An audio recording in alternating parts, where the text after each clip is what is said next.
when she gets a response from Arbindoji that he must have a will, and for which he asks, why is it a must?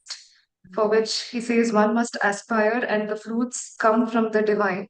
Aspiration is something that comes from within. So that is one thing we saw.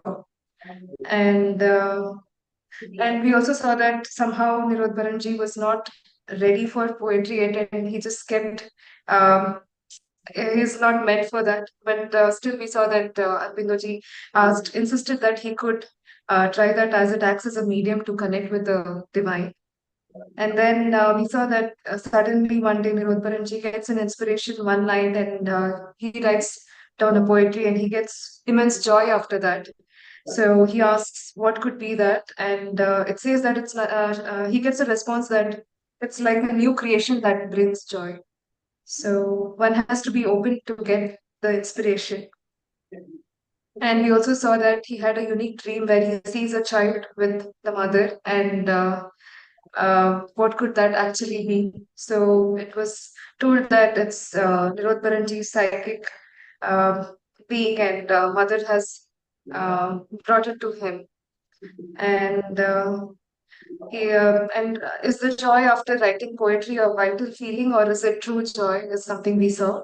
So it is a true joy, is what we saw the response as. And we also saw this question of is asking uninterrupted bliss from the divine acceptable. Hmm. So then we saw that faith, surrender, and one pointed devotion is important, and ups and downs are common, but there should be no despair in this process. And there will be a buffer, but not much of a difference in the ups and downs. This is something we saw.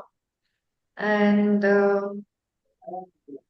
being receptive, growing from within, these are some of the other important points that we saw. And aspiration as an essential part of sadhana, and without aspiration, one cannot progress. And learning to feel from within and learn to silence the mind, then the true aspiration can start coming from within, is another important point that we saw. And we also saw that one has to keep the emotions aside, as poetry written with emotions can change over a period of time, and as emotions change. So Hmm. this, especially a poetry written for sadhana, this is also Yeah. something we saw. And we saw if writing overdoing meditation, is it good or bad, is something we saw. Um, writing might not be doing much for the spiritual part, but it's good for mental work, is something we saw a Hmm. response as.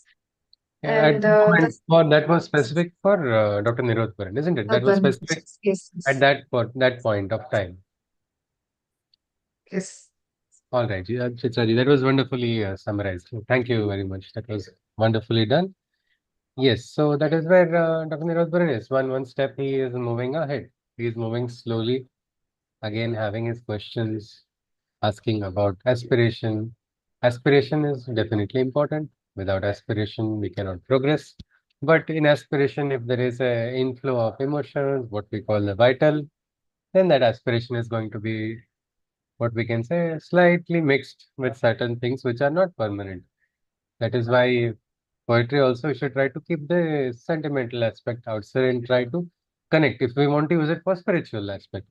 Otherwise, poetry is basically most of the poetry is sentimental only, isn't it? People write about others, people write about certain losses, some gains, but then there is something higher. And if we want to use poetry like the rishis, we want to use poetry as a medium, we have to rise. We have to rise beyond that. And that is what Sri Aurobindo is slowly, pushing Dr. Nirodharan into. So let us continue. So May 14th, 1934, um, Nirodharan, he asks, in some cases, you don't seem to like people to be engrossed in literary work. Can it be taken as a general rule? Sri Aurobindo, there is no general rule. The mind is always trying to build general rules. The thing done may be the same. but it is done in different ways according to the circumstances and the nature of the people. Many times, Sri Aurobindo had told sadhaks to not get too lost in the literary field because what they call mental gymnastics takes place, where in the mind you go in circles without actually experiencing the realization. Realization must be experienced from the higher level. Maybe even in if you have vital, you have to shed the lower vital, use the higher vital, go into the psychic, reach some region which is beyond the mind. But many people get trapped. So that is why Sherwin had many times warned also. And that is why nirodbaran tried to make a general rule. Again, general rule, Sherwin says, is the nature of mind only. Mind tries to logically confine things. So Sri Aurobindo does not like this or he does not promote. So Sri Aurobindo says it's not different ways. There are a lot of circumstances. That is why sadhana also is different for everyone, isn't it? There is a desha, there is a kala, there is a paristhiti, the place, time, and the context or situation, what is taking place.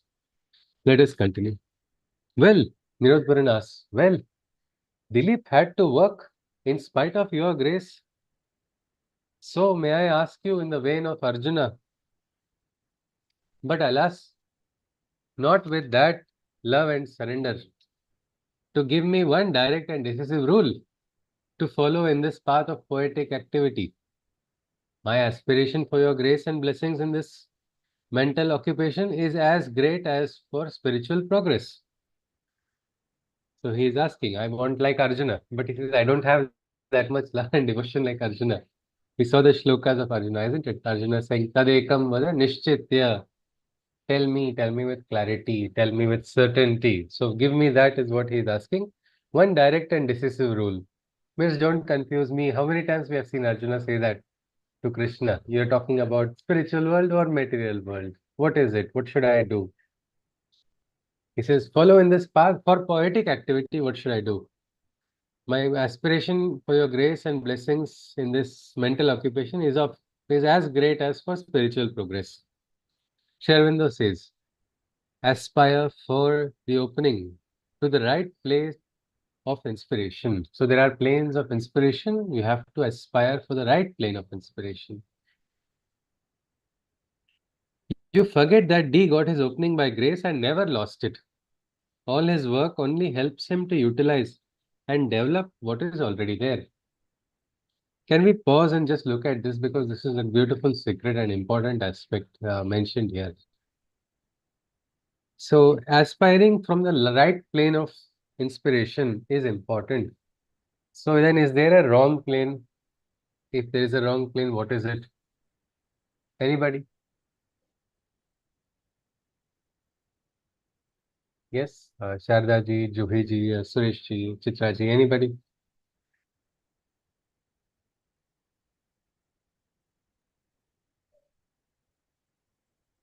What could be the wrong plane then for aspiration? Aspiration is necessary, but then aspiration has to be channeled to the right plane.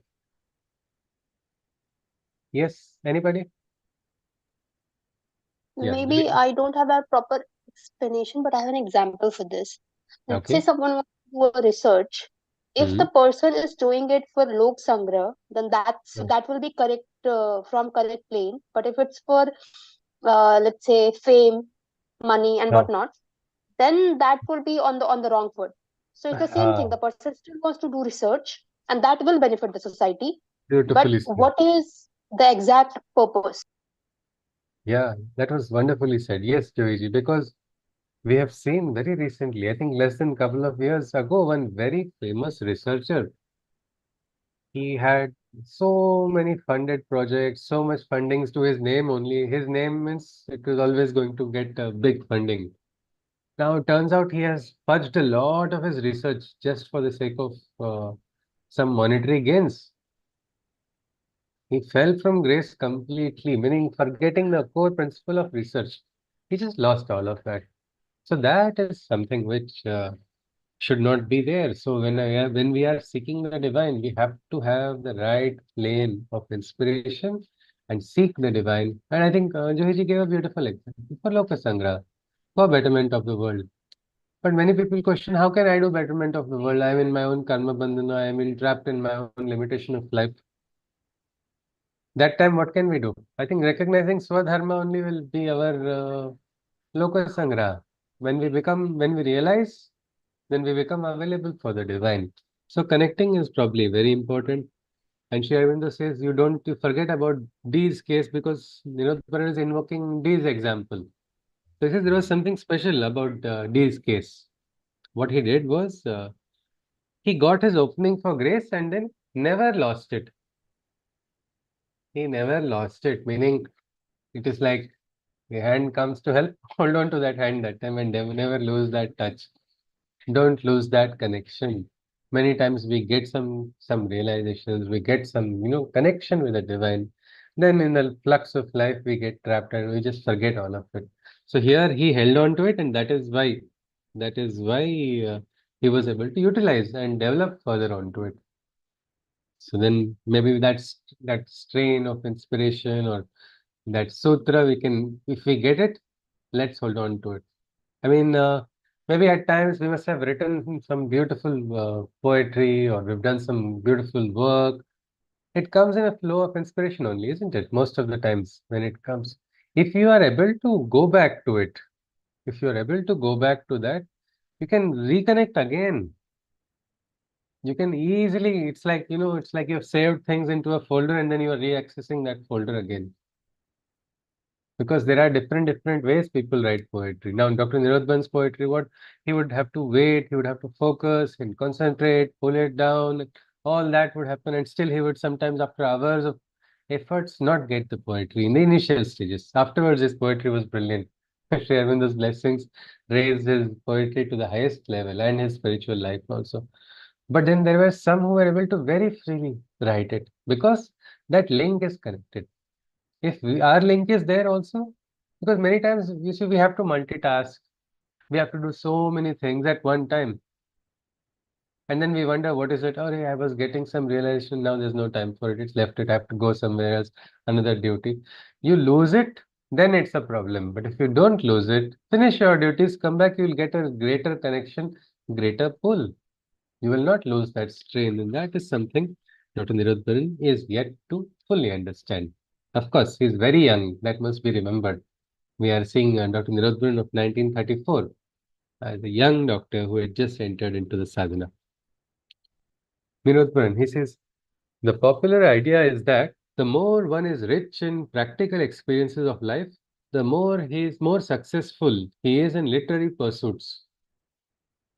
For then he will be able to write better, tackle various problems of life in a better way.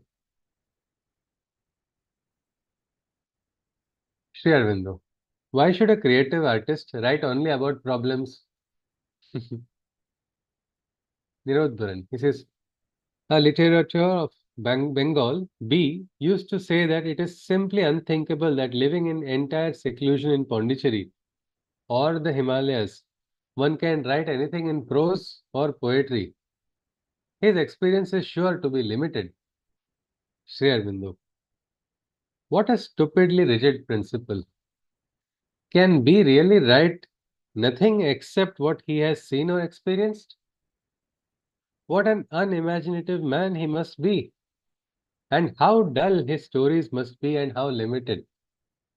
I wonder whether Victor Hugo had to live in a convict's prison before he invented Jean Valjean. I'm not sure of this character, but anybody has read Victor Hugo, you can share. I don't know. Certainly, certainly one has to look at life, but there is no obligation to copy faithfully from life. The man of imagination carries a world in himself, and a mere hint or suggestion from life is enough to start it going. It is recognized now that Balzac and Dickens created, on the contrary, their greatest characters, which were not at all faithful to the life around them. Balzac's descriptions of society are hopelessly wrong. He knew nothing about it, but his world is much more striking and real than the actual world around him, which he misinterpreted. Even life has imitated the figures he made rather than the other way around. Besides, who is living in entire seclusion in Pondicherry? There are living men and women around you, and human nature in full play here, as well as in the biggest city. One only has to have an eye to see what is within them, and an imagination that takes a few bricks and can make out of them a great edifice. One must be able to see that human nature is one everywhere and pick out of it the essential things or the interesting things that can be turned into great art. There's a beautiful, what we can say, explanation by Sri Aurobindo. So this it started with a very, what we can say, rigid question of somebody saying that somebody living in entire seclusion in Pondicherry or Himalayas could not write anything in prose or poetry because of limitation of experience. But a very nice question is that we have to write only what we experience? No, that becomes just like a status update which people do nowadays, isn't it? I went here, I went there, I had this, I had that. Nothing beyond, nothing more. So, what we need, just one second, Hariom, has got disconnected. So, this aspect of Hariom, are you able to hear me? Am I audible? I have network issues. I was not able to hear, but I don't know about others if they were able to hear.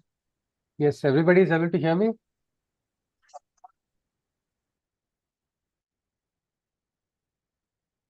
Hariom.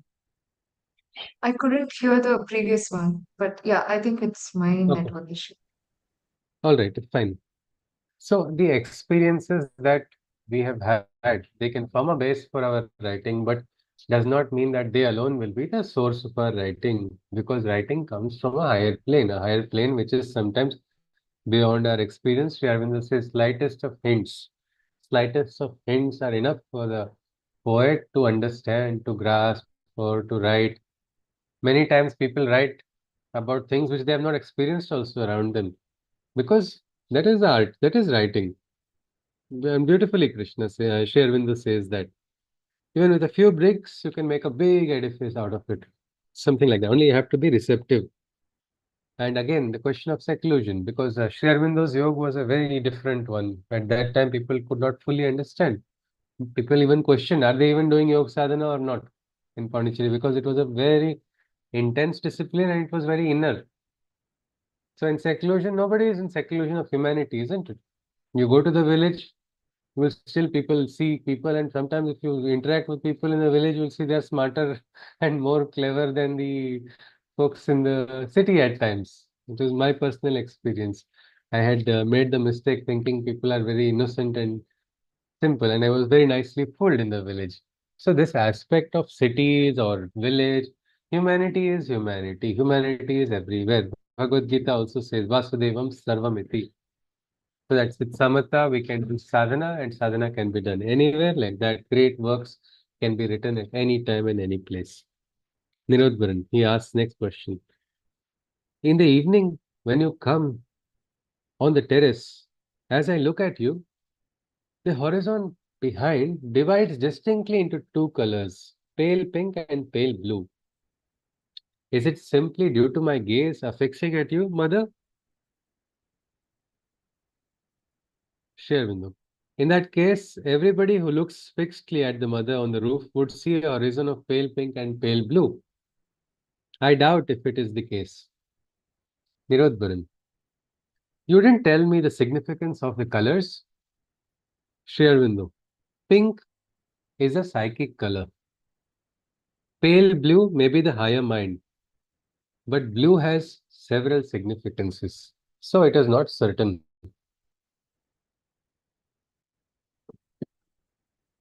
I hear B left because he couldn't conquer sex impulse within some specific period. Shri Aurobindo. B left out of ambition, not because of sex. May 31st, 1934. June 1934.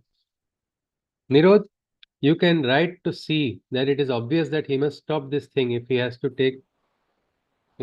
make any progress in his sadhana. Sexuality, even of the natural kind, is an obstacle, but unnatural practices like these are a much greater obstacle. They bring greater reactions, make the will weak, and bring a habitual subjection of the lower forces. He has allowed himself to relax his will, and as a result, the forces he had kept in check here have rushed up with double the force and brought up everything in that line to which his lower vital had been at any time open. He must stop it at once. If it is idleness that makes him like that, let him keep himself busy. But most of all, he must once more fix his will, realize that he must stop yielding, and make up his mind to give no indulgence whatsoever. Sri Aurobindo, June 6, 1934. Nirodbaran. In the afternoon, I felt a descent of Ananda. In sheer joy, I could have embraced the earth itself. Ramakrishna is said to have gone into ecstasy at the sight of clouds. My ecstasy, if you will excuse my impudence, was of the same kind. Sri Aurobindo, it is Ananda in the mind and vital. No apology necessary. The Ananda is the same for everyone, whether Ramakrishna or another. Nirodbaran. To relieve myself in some way of this rapture, I wanted, most unfortunately, to express it in a verse with a consequent loss of the rapture. Sri Aurobindo. What was the necessity of that? And why did you want to relieve yourself of the rapture? So that experience of Ananda, I think sometimes we get that bliss. What happens then when that bliss? We quickly try to go and explain to somebody else, isn't it? Has anybody experienced like that? I'm feeling so good. And then suddenly, while explaining, that feeling is gone. That feeling is lost. Something like that. Our Nirodbaran also, what has he done is, he was feeling so excited. Let me use this excitement. I have to relieve myself of this. Let me write some poetry. Then that became his speed breaker. He lost that rapture. So Sri Aurobindo has asked him, what was the necessity? And why did you want to relieve yourself? Nirodbaran. For some time past, the inspiration has stopped. Find it rather painful. Sri Aurobindo. You must remember that you are not a born poet. You are trying to bring out something from the unmanifest inside you. You can't demand that that should be an easy job. It may come out suddenly and without apparent reason, like the Ananda, but you can't demand it. The pangs of delivery cannot always be avoided. So this was a challenge. This was like a sadhana which Nirodbaran was taking. He was not a poet, not a born poet at all. So that poetry has to manifest. If you see, sadhana is about manifesting things which are not present inside of you only, isn't it?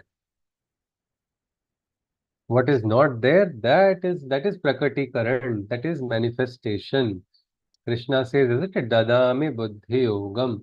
I will give you that knowledge. I will give you the intellect. I will give you the will. I'll give everything so that the manifestation takes place. So, like that, in Sri Aurobindo's yoga, we can see poetry being used as a tool. And specifically for Dr. Nirodharan, it was required for a new manifestation in his personality. But since it was not happening perfectly, then it was creating trouble. So Krishna says you can't demand it to be an easy job. We'll have to, sometimes in life we want something and we feel, Arey, I'm not talented, I don't have it, but you still aspire for it. What can you do? You can say Shraddha, faith in the divine, and Saburi, perseverance, isn't it? That is all we can do. That can only take us ahead. Nirodhan, he goes on. To acquire a good style in prose, I am reading any and every book in Bengali. Sri Aurobindo. Any and every exclamation. That is more likely to spoil the style. Nirodban. But I don't want to lose the peace and joy I am in now. If you think that overreading or reading anything will lower the consciousness, I shall lessen the activity. Sri Aurobindo. I do not know whether the peace and joy will stand over reading. It may if it is very strong. So sometimes too much of intellectual indulgence reduces the peace also of the mind. That is also an indication that we see here. Sri Aurobindo says, Nirodbaran. My friend C is extremely troubled by his own defects and is in utter despair and thinks of putting an end to his life. What should I tell him? Sri Aurobindo. You have seen my answer, I suppose. You can add that despair is absurd and talks of suicide quite out of place. However, a man may stumble, the divine grace will be there, so long as he aspires for it, and in the end, lead him through. Ananya Shintayanto Mame Jana Paryupasate Tesham Nityabhiyuktanam Yogakshemam Vahamyaham is what Krishna has told, isn't it? So that grace is there and that grace is going to see us through.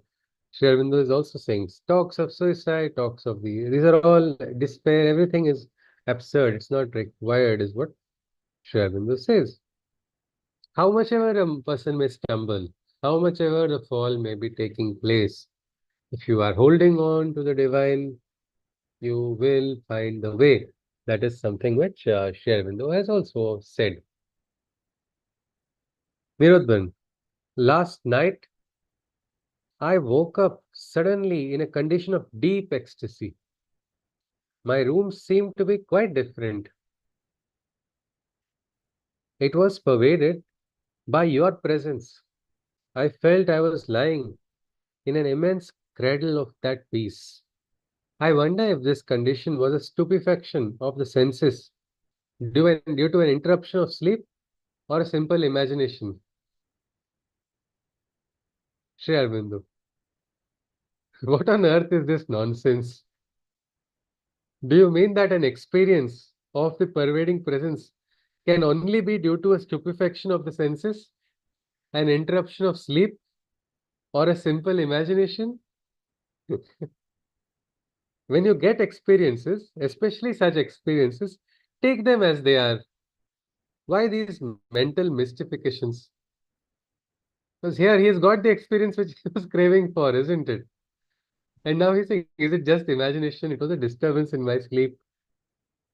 Or sometimes we get some experience and then we only doubt it.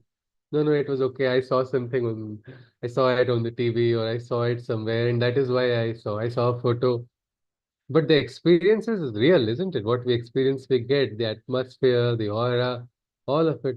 One of the participants had got, like I say, I keep repeating her name. It is Renuka ji. She's from the 21st batch. She got the experience of Vishwarupa Darshana. When she first told it and she wrote it down, it was so perfect. And she said, dream. I said, let us not call it a dream, madam. It is not a dream at all. It is actually an experience. But we have that nature and tendency sometimes. And Nirodban Sri Aurobindo is just directly saying, what on earth is this nonsense? He's trying to tell him, stop this. Experience, take it. No, when it comes to you, take it as it is. Don't have to make such mental mystifications. Nirodban, if my Ananda was vital and mental, is there a psychic Ananda too? Sri Aurobindo, I did not say it was vital and mental, but it was an Ananda manifesting itself in the mental and vital, a quite different thing. For the one Ananda, the true thing can manifest in any part of the being. Is this clear, this question and answer? If it is, we'll go ahead.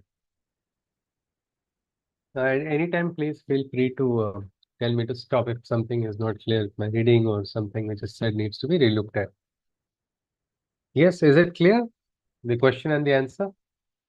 If my Ananda was vital and mental, is there a psychic Ananda too? Yes, can I go ahead? You read the response as well. I'm sorry, I was not Okay. able to catch. Yeah. All right. Yes. So Sri Aurobindo is replying. He says, I did not say it was a vital and it was vital and mental, but that it was Ananda manifesting itself in the mental and vital. A quite different thing. For the one Ananda, the true thing can manifest in any part of the being.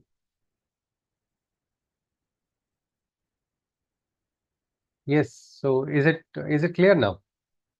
No, sir, it is actually I got confused where he could not sleep properly, and then immediately this portion came.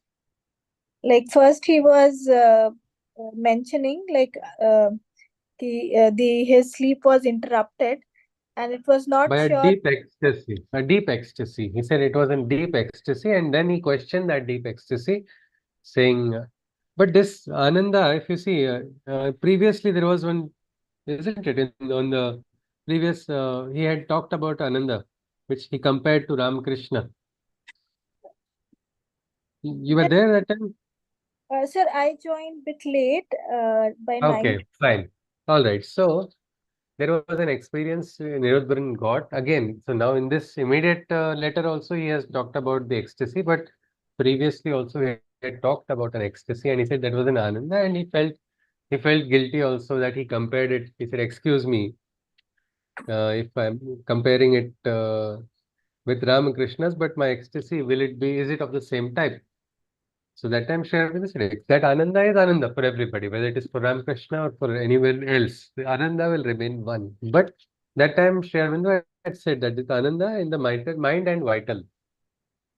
What? So So then also I got confused. So at that time only I joined.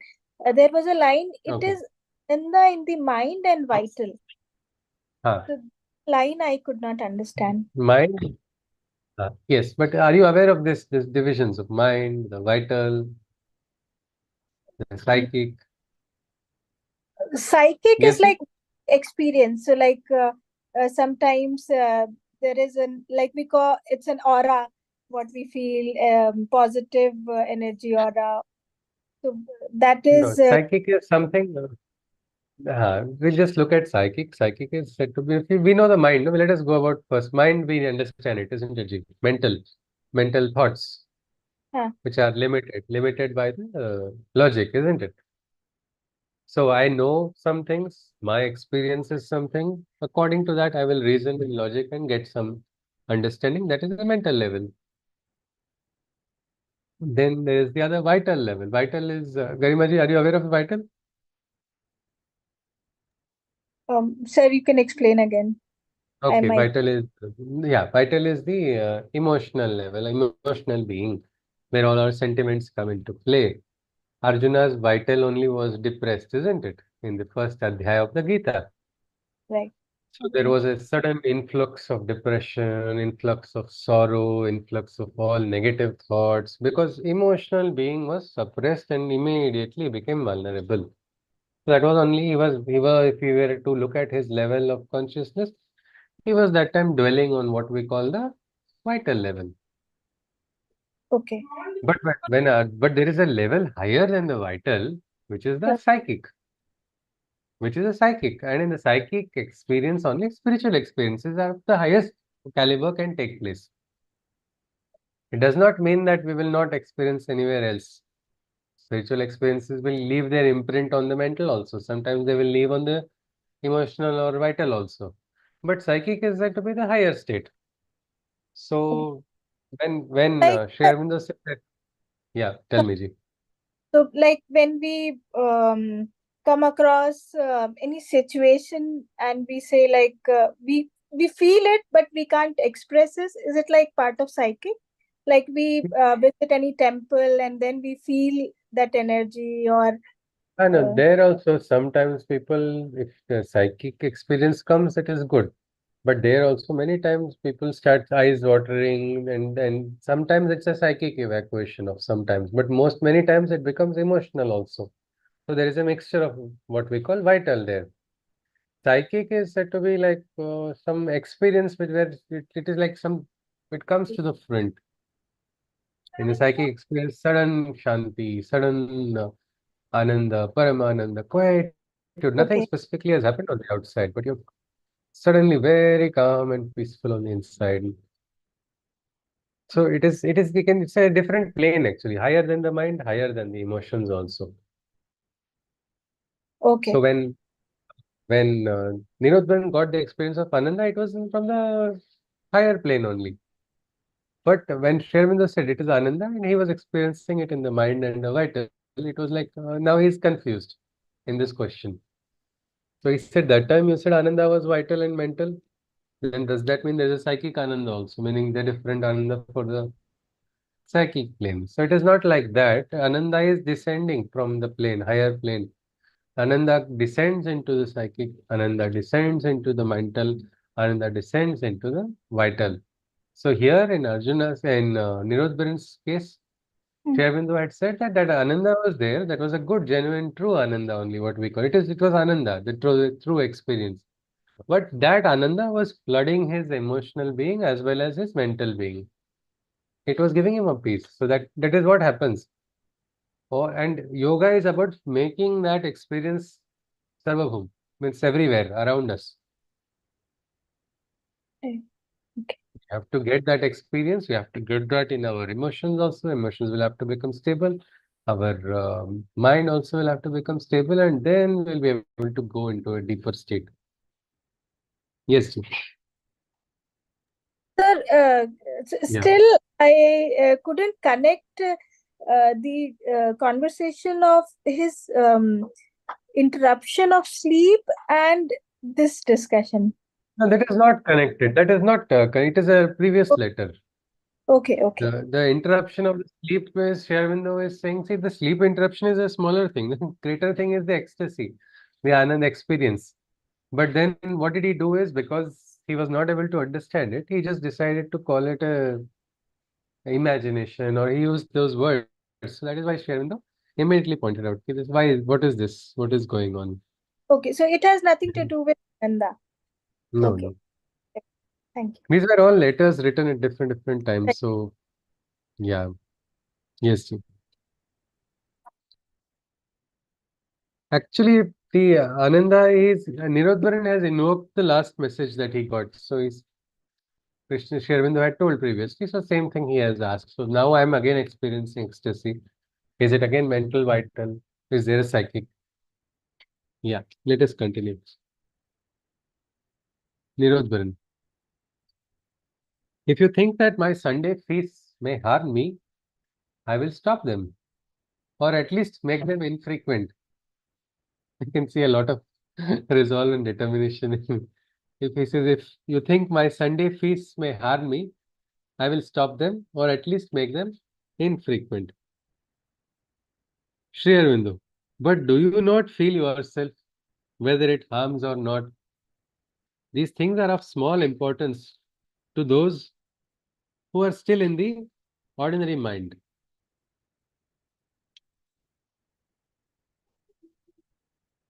Important only to those who have begun to live within or to have major experiences. The latter is your case, since you lived several days with the Ananda in you.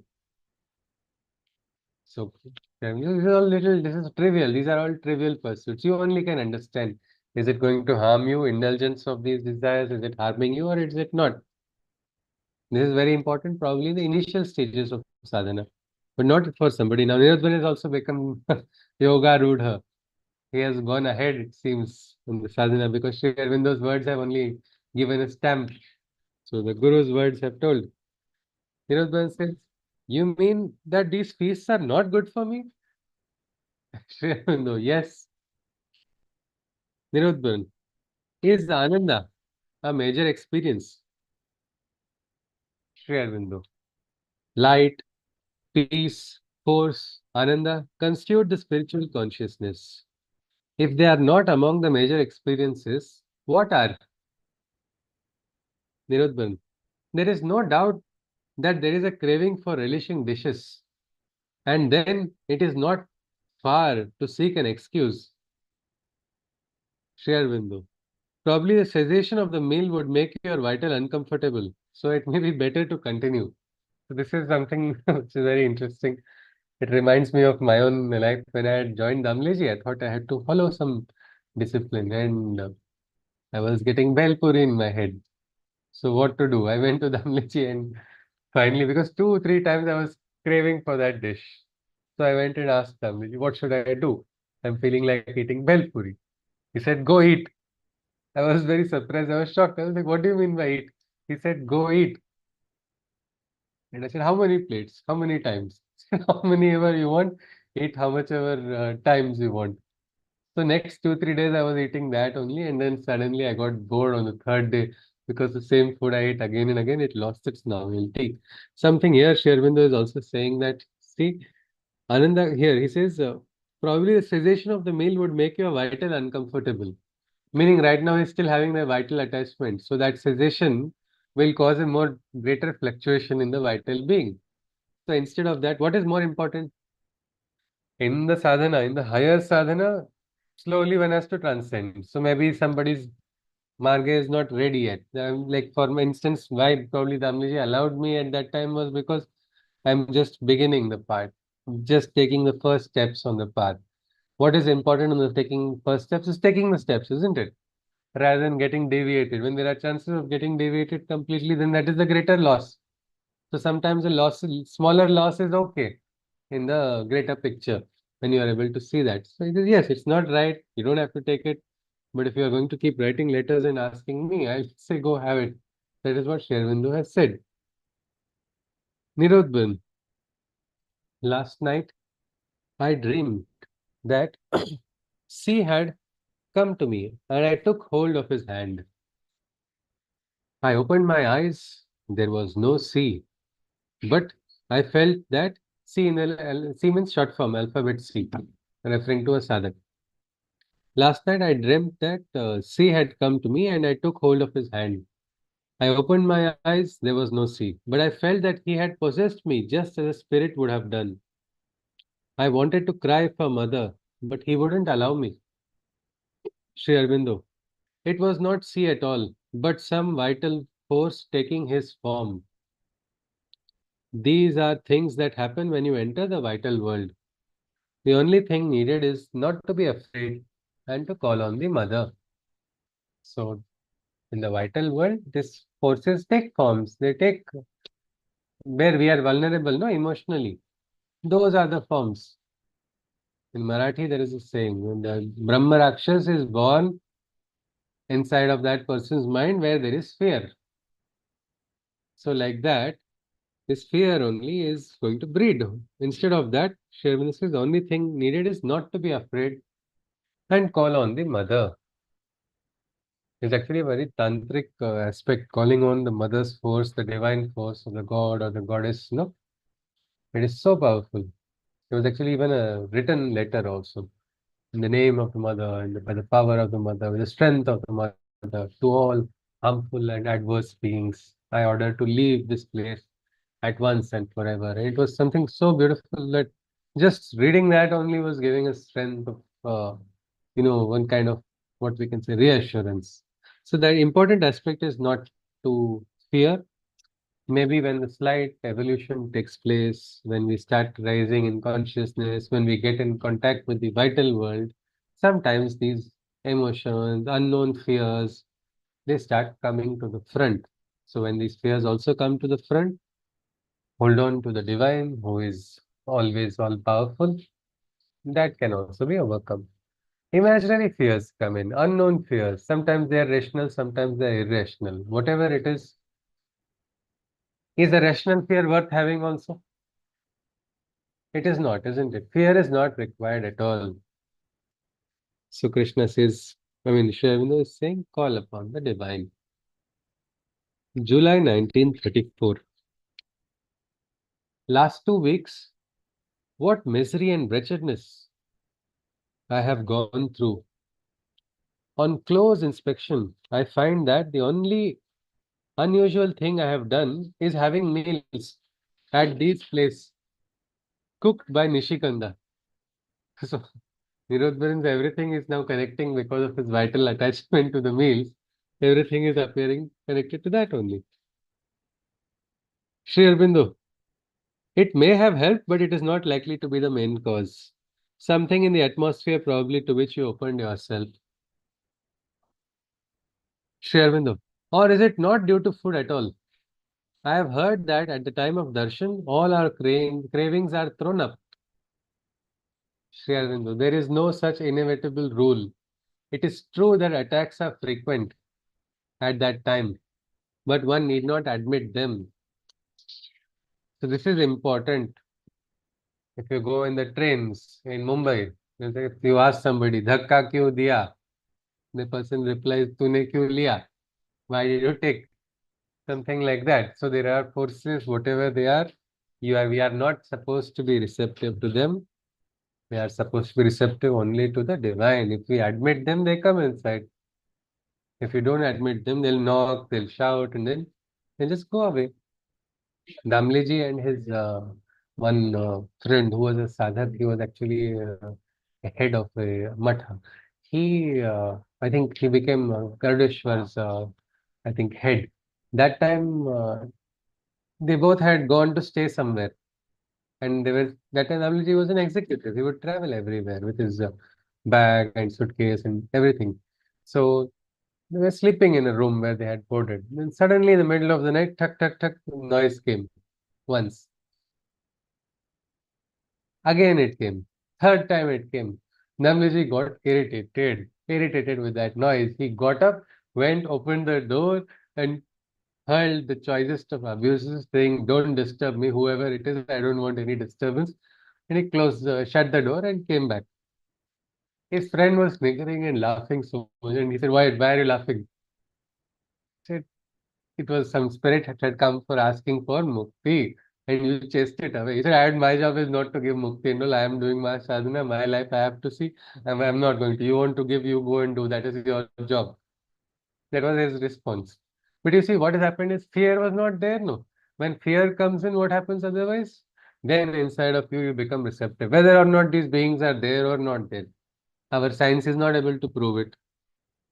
But are you receptive? If you are receptive, then only the problem comes. Otherwise, because what happens, some angle fear comes in. Suddenly somebody pulls out some patrika. They say this dosha is there. This means you are being haunted by somebody. Somebody is doing. And if somewhere in our mind we feel, maybe this could be because of my past janma, I did this. That's it. You are going to invite it. You're going to invite inside of you. That is not required at all. Why? Why should we allow it? If you admit it, it troubles you. If you don't admit it, it cannot. It is as simple as that. Why every deva wants to take birth in human life? Anybody? Anybody knows this? That the devas want to take birth. A Manushya Janma is considered so precious that even the gods have to take birth. We've all heard stories of this, isn't it? Gods taking human birth. Why is it? Anybody?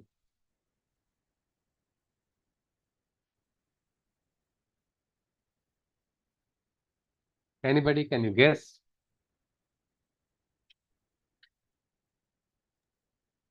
I have heard about a story that why Krishna took birth. So, like, what I have heard is that he wanted to feel what's mother's love is. माँ की ममता क्या होती है? So he wanted to feel Okay. that. So, Uh-huh. like, कहा जाता है कि he had to only come to Devaki as her son, but when Yashoda and Nandaji also did a lot of tapasya, he wanted to take another jump for to be their son. But afterwards, he really wanted to know कि माँ का प्यार कैसा होता है and वो सब. So he came as the son of the Devaki, but उनका फिर नंद के घर पे पालन पोषण हुआ था यशोदा माता के Okay. द्वारा. So that's what I've heard. I don't know. Okay. All right, Joiji. So this is something special in our human existence that is there. So that is why all the devas, everybody want to take birth because here only in this Prakriti only our karmas burn faster, greater chance of evolution. And what we can say, this is the Sthula Jaga, no? Jada. Here transformations are more difficult, more challenging also. So just if we recognize that these spirits will not trouble us too much. if we are not going to allow them.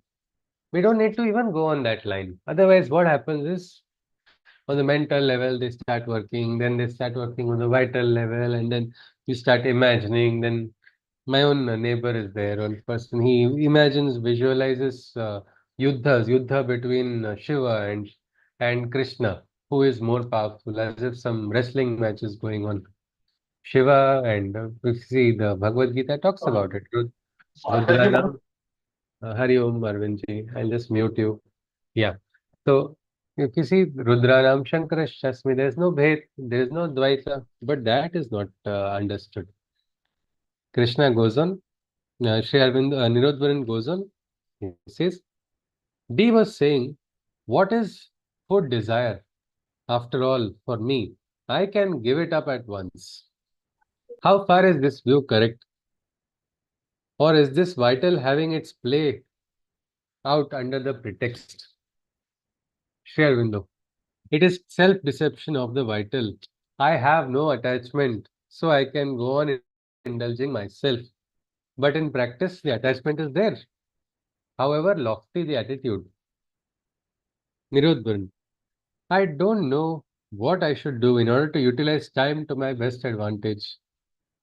Shall I begin by stopping all reading during work? Please give me the right attitude and interest in work. Nirodbaran is asking everything from Sri Aurobindo.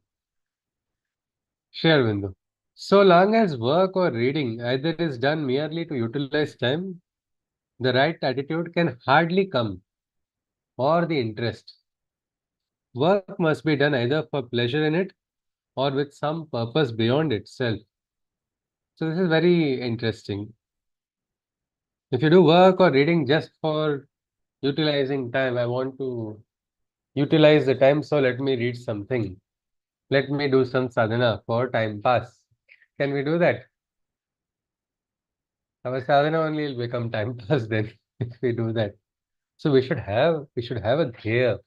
We should do consciously with an aspiration beyond the activity, not because I just have to do this. Then otherwise it will not work, is what Sri Aurobindo is saying. Mother, Vinodban says, Mother, there are days when I am awfully afraid to go to pranam, lest I should have the misfortune to see your grave face with no smile at all. All my despair, melancholy, etc. is intensified after that, while your smile disperses all gloom. So this used to happen a lot. Everybody would wait eagerly for the darshana, and they would try to understand from the darshan at that time what feeling they are having. I think many of us go no to the Devat, and then we see today the Devat appears to be little having a little cope or little angry with me. And this is there today. He must be angry because I stole the chocolate from my friend or something like that. So something similar Nirodharan is asking, and Sri Aurobindo's response is, all this about the mother's smile and her gravity is simply a trick of the vital.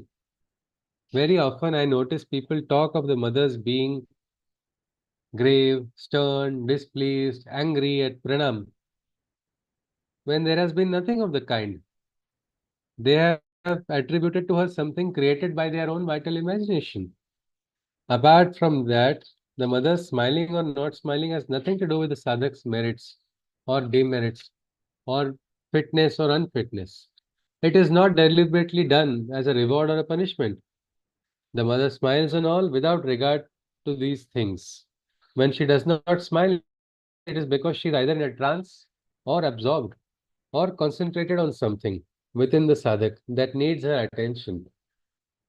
Something that has to be done for him or brought down or looked at. It does not mean that there is anything bad or wrong in him. I have told this 100 times to any number of sadhaks. But in many, the vital does not want to accept that because it would lose its main source of grievance, revolt, abhiman. There's a footnote for abhiman. Wounded pride, often engendered by a real or imagined offense committed by one's lover, But here it is a divine that is offending lover. Desire to give up, give away, or give up the yoke, things which are very precious to it. I'll repeat it again. I have told this 100 times to any number of sadhaks. But in many, the vital does not want to accept that because it would lose its main source of grievance, revolt, abhiman, desire to go away or give up the yoga, things which are very precious to it. The very fact that it has these results and leads to nothing but these darknesses ought to be enough to show you that this imagination about mothers not smiling as a sign of absence of her grace or love is a device and suggestion of the adversary. You have to drive away these things and so give chance for the psychic with its deeper and truer love and surrender to come forward and take up the Adhar as its kingdom. The Adhar means the Sharira. Adhar is the base. So Krishna says, isn't it? Idam Shariram Kaunteya. The Adhar should be available for whom? It should be available for Krishna only, isn't it? For the divine. It should not be available for the vital forces.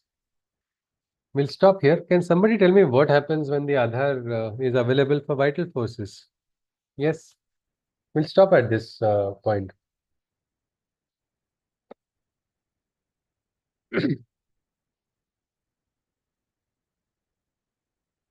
Yes. What happens when we are prone to the vital forces? We know what the vital forces are, isn't it? Because now this is something that's actually very unique to Sri Aurobindo's terminology. The vital being and vital forces, all of that, we can understand it. It would be very useful later on also. Yeah, Can Chitraji? lower the confidence or self-esteem or anything of that kind. Basically, all the negative um, thoughts can probably come in and make the person deviate from reaching his Means deviate from what? meaning, progress, Progress. from Deviate progress or from walking towards the divine also, isn't it? towards the divine. Yeah. Yeah, because we are walking in a particular path, then I am not fit for it, or this is what God wants me to suffer. I have brought about sorrow, so I deserve this. And these are all what we can say vital, isn't it? So when we start indulging in it, what happens then? We are not available for the divine. We sometimes wonder, isn't it? Why is it that people do some things, sometimes some senseless things, some wrong things? Why are they do that? We understand rajas very easily. Krishna has also told, isn't it? Kamesha, Krodhesha, Rajo Guna Samadbhav. But there's also one more guna called tamas also, no? Tamas also, what is it? It has the delusion, the power of distortion, distorts the truth into something which it is not. What we can say, it makes a person confused also, isn't it? It is another very like Rajas's negative aspect, Tamas's negative aspect is also there. So when we are in the vital state, when we are in the vital, that is the time where we are going to go away from the divine. God will be there in front of us, or we get the direction, but we refuse the Margadarshan. I've seen actually Damleji telling a Shishya a particular sadhana. And that Shishya says, I'm busy, I'm not going to capable of doing it. I'm not going to do it. I was very shocked. I was very shocked to hear that, and not just the Shishya and his spouse also. Both were emotionally entangled with each other. Yeah, he's really busy. And who are they telling me he's very busy and to whom? It is to the, for a sadhana is asked for what? For transformation, isn't it? So if that action was done, transformation would have happened. But the person was not receptive because of this only. So if we dwell in the vital, we will be away from the divine, but we'll be lost in imaginations like these people. Unfortunately, mother is angry, mother is today because of this. These are all vital projections. And this also teaches us that there is something called, there are forces at play in our life also. Actually, at Sorry, any moment of time, sorry. okay, Krimaji, yes, ji, please tell me. Yeah. Arjuna was in vital state when he was not able to understand his duties and dharma, what Yeah, he in was the supposed. first adhyaya. Yes, in the first adhyaya, no? Yes. So out of emotions only he started speaking, isn't it? What will happen to my family? What will happen to the world? What will happen to the society? What will happen to Sanatan Dharma? Krishna, were you greedy? Were we greedy? That is why we took part in this battle. Arjuna was not greedy, isn't it? And Krishna, no way can anybody even say he was greedy. He was the one who tried to prevent it. But in that vital nature, lower vital, what did he do? He accused the God also. So, like that, in our life, sometimes we get trapped. That is something we should really avoid. It is very simple to avoid it also, actually. Can anybody tell me how it can be avoided? With that, we'll stop.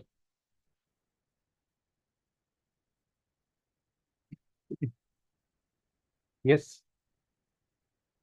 We want to avoid it, isn't it? What happens when lower vital takes control of us? Do we enjoy those moments? Yes, very much. Make sadhana and connecting with the divine Yeah, yoga. okay. Yeah, sadhana is required, and shraddha in the divine, confidence in the divine, faith in yourself. These are all what we can say. These can push us away. Because what is going to happen? What is the worst that can happen? Nothing. Like Radha, what was Radha afraid of? Nothing, isn't it? Why? The bond was there with the divine. And that was enough. That was enough. No matter what, that divine will see me through. Divine will give the strength. Divine will give knowledge. Divine will give direction. Divine will give hope. Divine will manifest that which is unmanifest. Like Sri Aurobindo says, isn't it? All is possible when the God touch is there. Just recognizing it can help you go away from the vital. Maybe I might have done something wrong. Maybe I have not done something wrong. Whatever it is, I'm sincere. I want to correct it. I want to go on the right path. God help me. Please give your grace. Why will the grace not descend? Why will it not come to our aid? If we are not receptive, it will not come. So only way we will not be receptive is when our emotions come in between. So most of the time, you see, people who are sensitive are most prone to vital forces also.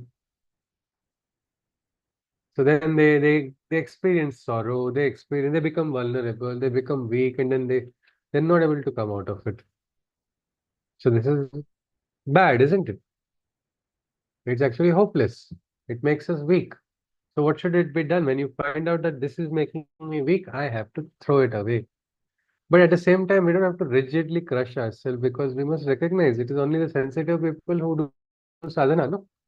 If there was no sensitivity, the person would not be on the path of the spirit also. The sadhana journey also would not have started. People go through entire lives not understanding what sadhana is, isn't it?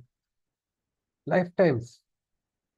I remember the former director of a big institute. They were all very senior, but on his retirement day, there was some party, and also everybody had gathered. I was quite young, I had gone there, and then the elderly were discussing this question. They were all retired folks.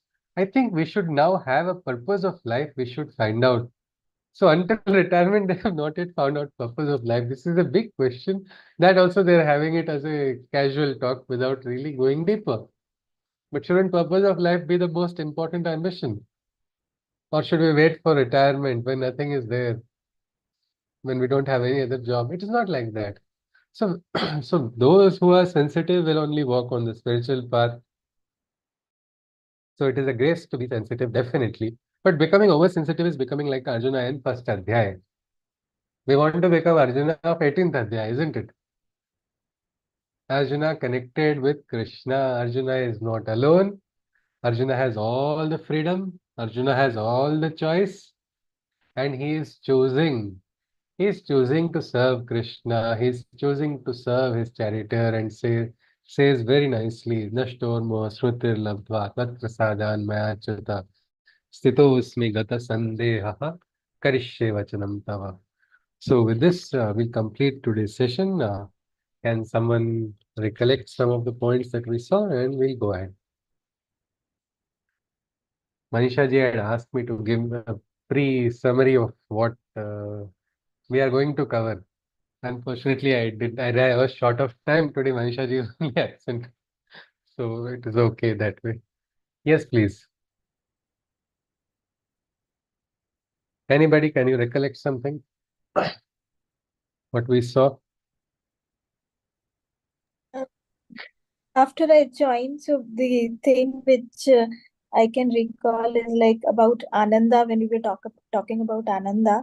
So like light, peace, and force, and of course Ananda. So these four components are mainly emphasized for spiritual awareness. So they are true. You cannot ignore them. They are there and they are all powerful. So that is something which is to be, what we can say, recognized. This is there in our life. Light is there. Ananda is also there. Truth is also there. Because when you know you are walking on the path of truth, you don't have to worry at all. You are clear on the inside, and with clarity comes the Shanti also. It's okay. 100,000 people can call me a fool for my decision I have taken in life. So many, every time, unknown people also would call me a fool for joining Damleji. Now I don't see anybody telling me wrong for joining Damleji. Everybody says you did a very good thing. Now the same people who were saying I was foolish are saying you were very lucky. That's true. But that time also it was true. Now also it is true. So this aspect when clarity is there, so truth comes in, truth's consciousness is there, light is there, peace is there. All of these are very real spiritual experiences. We sometimes ignore them. We feel we don't have them. I think we should probably connect with it and then recognize, not make ridicule or light of those experiences also. Instead, they become our kind of a shield, no? They become the shield. They become a shield against attacks. Attacks from what? Adverse forces. What are adverse forces? People start imagining bhuta, pishacha, different pretatmas. Yeah, they are adverse forces, right? But how do they function in life? How do they come? They come through people only, no? We see people in somebody else lower vital starts functioning, and that lower vital suddenly, oh, this person who is supposed to be like this has now behaved this way. And when do we fail? When we get disturbed on the inside. Instead, if we have a kavach, we have the kavach of our clarity, we have the kavach of our aradhya, then we are free. So yes, Garimaji talked about one important point. Yes, anybody else would like to add something? You are welcome, and then we conclude with the Shanti mantra. We saw about the aspiration for coming from the right plane of inspiration. That is something we saw. The aspirations coming from the right plane of inspiration is what Yeah, was one point. yes, And yes. So we have to channel ourselves to the right planes. Means there are lower planes which bring in vital influx. That we have to throw away. Okay, yes, Chief. And about fear, rest of sorry, I'm sorry. yes, please Yeah, proceed, all right. Garimaji. Chetra, and That's then, okay. Yeah, anybody, fine. Yes, Garimaji, you were saying something, or yeah, Yeah, in addition to what Chitraji was telling, like if fear is not there, so then we are not receptive to those unusual or things which make us uncomfortable, those imaginary things. So yeah, that's yes, fine. Yes, Chief. Absolutely. So we but don't in need. I, Yeah. I was a little bit confused with one line, sir. When there is a line, darshan, um, darshan, all our cravings are thrown up. At the time of Huh, darshan, all that cravings are was a statement. That was a statement. what does that mean? Yeah. Okay. You have done pest control in your home, Garimaji. Yes, So what happens when you spray? All the bugs come out, no? right. So like that, in some people, Oh, sometimes what happens, they suppress. people have their negative forces inside because of the teja of another person whose teja is much higher. What happens? Suddenly they come to the front. They flare up. So that was what Nirodbaran was trying to say. But there's no general rule like that, is what Sri Aurobindo told him that time. So they're thrown up in the sense they come to the surface. So in darshan period only, suddenly cravings I'm doing tapasya, that time only I'm thinking, masala chips chahiye during dhyana. What is happening? The hidden desire is coming to the surface, isn't it? Because Yes, I've not yes, transcended it. That was what it meant. right. Like when we do fasting, that time Ah, we think yeah, yeah, when tomorrow, yeah. tomorrow I will eat, Yes, yes, so yes, yes, absolutely. But that doesn't serve the purpose of the fast, isn't it? yes, yes, correct, correct. Yeah. There was Yes. more a line I could not understand. Um, uh,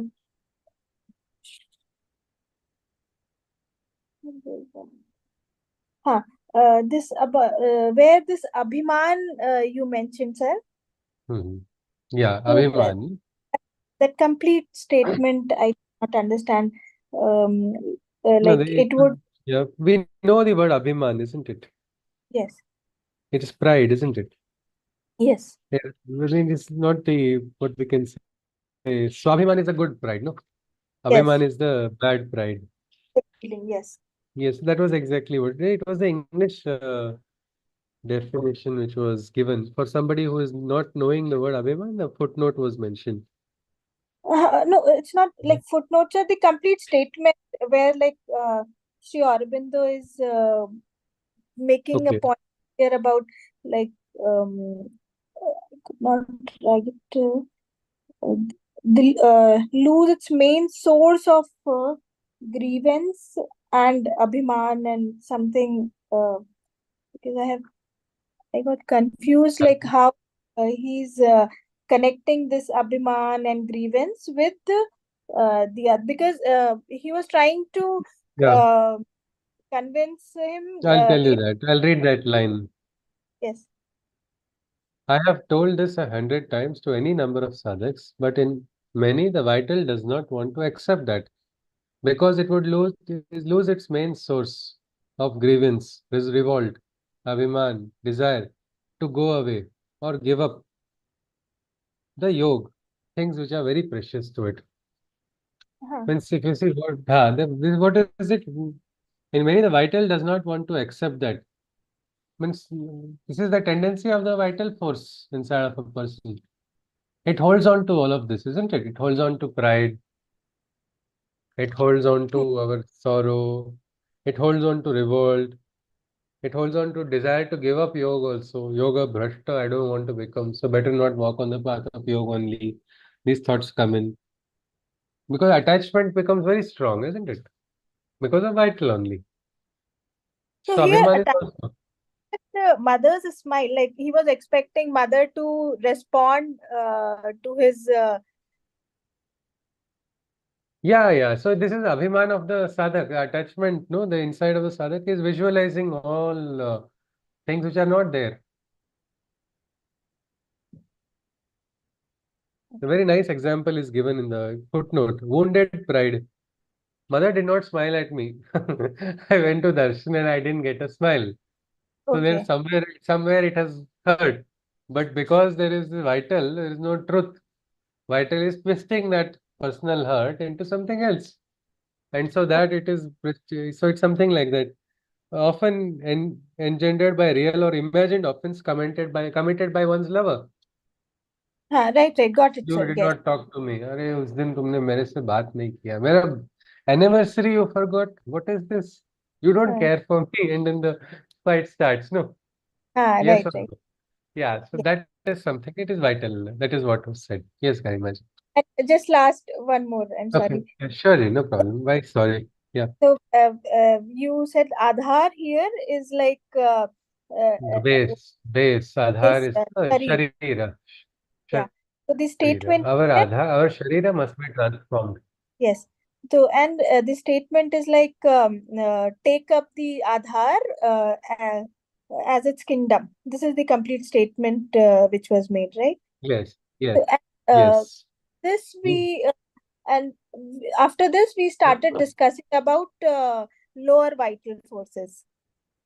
Yeah, so this was the last line. You have to drive away these things and so give chance for the psychic with its deeper and truer love and surrender to come forward and take up the Adhar as its kingdom.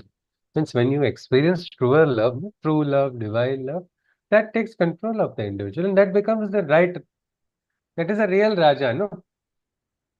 If we want to live a divine life, we will have to experience what is the highest form of divine love, isn't it? Then only our life will become that. For that, we have to have the right attitude, isn't it, inside? But in Otherwise, we that will not case, experience. our soul, right? Like Sorry? because sharir, like Adhar uh, is a vessel. Adhar is the vessel. Adhar is the vessel. Our body is being used by the Jivatman, isn't it? So our body is the tool of the divine.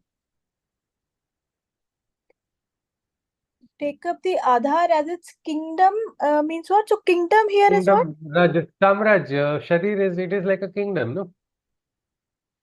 The kingdom of nine gates. The Sharira is called that O- because there Okay, are okay, Navadwaras in the Sharira. Prana leaves okay. out So of one of them.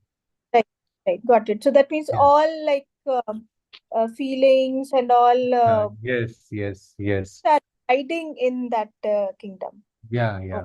Krishna is said to be the Raja, no, residing in the heart. right, So right, until right. you allow Krishna to reside in the heart, you will not experience the highest love. You Yes, will yes, not experience the beauty of life. And if your yes, heart is filled with all these lower emotions and lower vital, Krishna will say, "Take care, I'm going out. I'm yes. not Correct. sitting. And there's no room for me. There's only one seat, and that seat is occupied by something else." So yes, Steve. All right, Garimaji. Very Chitraji, you much. were Thank adding something? Yes, Hariom, you were adding something. Anything else you would like to add?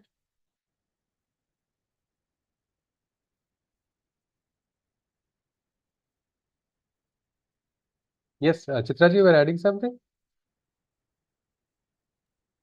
No, the only one point it was, yeah, utilize the time sake of sadhana or anything that is not acceptable and it's meaningless. That was one other thing that we saw. Not doing Uh, anything for the sake of time pass. yeah, yeah. For spending the time, it should not be that. It should have an objective and higher objective. Reading for the sake of it is also no use.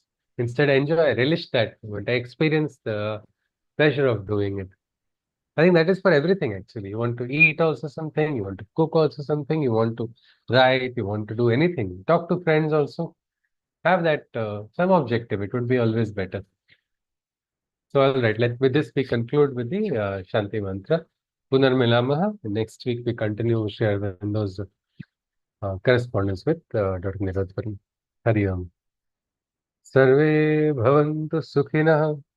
सर्वे सन्तु निरामया सर्वे भद्राणि पश्यन्तु मा कश्चित् दुःखभाग् भवेत् हरि ओम तत्सत् कृष्णं वन्दे जगद्गुरुं जय श्री कृष्ण पुनर्मिलामः हरि ओम Hari Om. Hari Om Hari Om you, sir. Thank you. नमस्कारं जी हरि ओम जय श्री कृष्ण